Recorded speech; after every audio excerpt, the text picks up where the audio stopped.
문희정의 외신 브리핑. 감사히 들어온 국제뉴스 정리해드립니다. 문희정 국제정치평론가 스튜디오에 나와 계십니다. 어서 오십시오. 네, 안녕하세요. 앞서 2명의 흑사병 환자가 발생했던 중국 네이몽고에서 또다시 1명의 환자가 또 확진 판정이 나왔네요. 네, 그렇습니다. 어제 네이몽고 지역 보건당국에 따르면 55세 남성이 새로 확진 판정을 받았는데요. 네. 이 남성은 지난 5일 시링궈러의 한 채석장에서 야생 토끼를 잡아서 취식한 것으로 확인이 됐습니다. 이 앞선 두 환자와 같은 지역이긴 하지만 그들의 증세와는 다른 림프절 흑사병인데요. 네. 이 보건당국은 두 환자와의 연관성은 없다면서 지금까지 이 남성과 접촉한 28명도 이미 격리돼서 의학적인 관리를 받고 있다고 밝혔습니다. 이 흑사병에는 이제 3가지 종류가 있는데요. 네. 증상에 따라서 주로 감염된 포유동물이나 벼룩에 물려서 발병하는 림프절 흑사병, 이거는 이제 부분적으로 우리가 흔히 말하는 림프절이 있는 곳에 부어오르는 그런 흑사병이고요. 네. 또 감염된 환자나 소형 동물의 호흡기 분비물에 의한 폐흑사병, 이게 가장 위험합니다. 네, 그리고 주로 소화기계 증상을 보이는 폐혈성 흑사병으로 구분이 됩니다. 다시 한번 말씀드리지만 흑사병은 조기에 진단하면은 워낙 항생제 치료가 잘 듣기 때문에 이 치료가 가능하지만 진단이 만약에 늦어지게 되면은 사망률이 높기 때문에 예를 들어서 흑사병과 비슷한 증상이 나타나면은 반드시 의심해서 조기 치료를 해야 합니다. 네, 그렇군요. 자, 다음은 이란 소식인데요. 이란에서 대규모 시위가 벌어졌다고요? 네. 칠레에서 저희가 왜 유류값이 50원 인상을 해서 반정부 시위가 촉발이 됐다 이런 말씀 전해드렸는데 이란에서도 15일 0시를 기해서 휘발유 가격을 리터당 15,000리알, 그러니까 우리나라 돈으로 따지면 150원으로 50%를 올렸습니다. 네. 그리고 한 달에 60리터만 구매하도록 기습 발표를 했는데요. 이 60리터를 초과하게 되면 기존보다 3배 가격인 1리터에 3만 리알, 우리나라 돈으로 300원을 내야지만 더 추가로 구입을 할 수 있습니다. 예. 심지어 사재기를 우려해서 예고 없이 15일 0시 실행과 동시에 인상 사실을 공표를 했는데요. 이 발표가 난 뒤 불과 몇 시간 만에 이란 주요 도시 10여 곳에서 항의 시위가 일어나서 경찰과 충돌이 벌어졌습니다. 이 과정에서 1명이 사망하기도 했고요. 이 다음 날인 16일에는 테헤란 전역 주요 도로에서 시민들이 아예 길 위에 차량을 세워서 통행을 차단하고 대규모 시위가 벌어졌고요. 이란 전국 곳곳으로 지금 확대가 된 상태입니다. 네. 시위는 대체로 평화적으로 진행이 됐지만 일부 지방 도시에서는 중앙은행과 국영은행 지점이 불타는 등 폭력 사태가 벌어졌고요.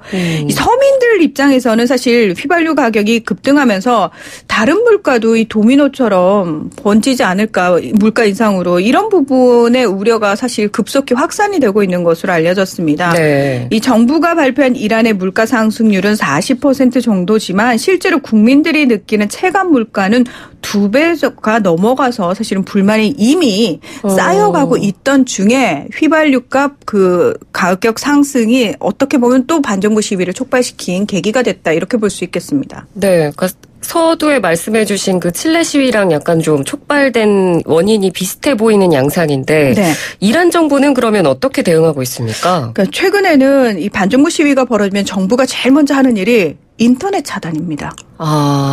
네, 왜냐하면은 사실 최근 시위는 홍콩도 마찬가지고요. 다른 나라들도 지금 반정부 시위 벌어지고 있는 곳에서는 대부분의 시위가 SNS를 그렇죠. 통해서 조직이 되고 확산이 되고 있기 때문인데요. 네. 아니나 다를까 이란 정부 역시 15일 밤부터 안보상 이유로 전면 인터넷을 차단했습니다. 국제적인 인터넷 접속 감시 단체인 넷블록스는 이것을 시위 참여와 언론의 보도를 제한하려는 이란 정부의 대응이다, 이렇게 비판을 했고요.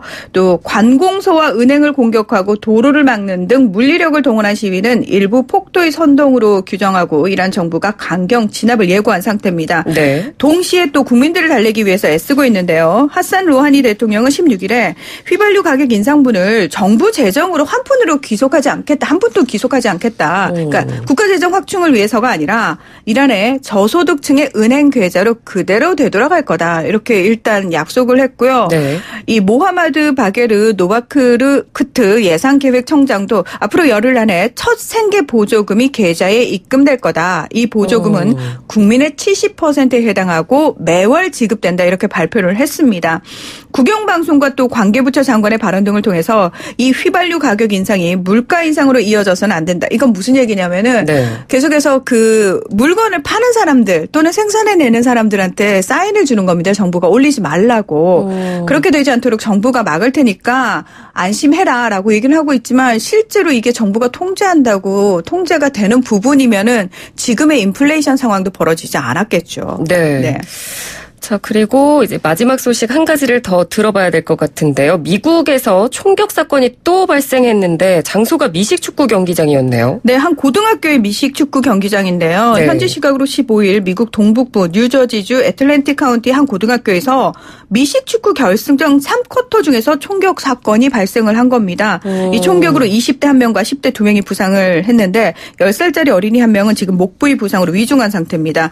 카운티 검찰은 이번 사건이 미식축구 경기에 참여한 양측 고등학교 학생들과는 좀 무관한 것으로 보인다면서 이 총격범이 지금 20대 피해 남성을 겨냥해서 일종의 복수에 나선 것이다. 결과적으로 이 무고한 아이가 피해를 입었다. 이렇게 설명을 했습니다.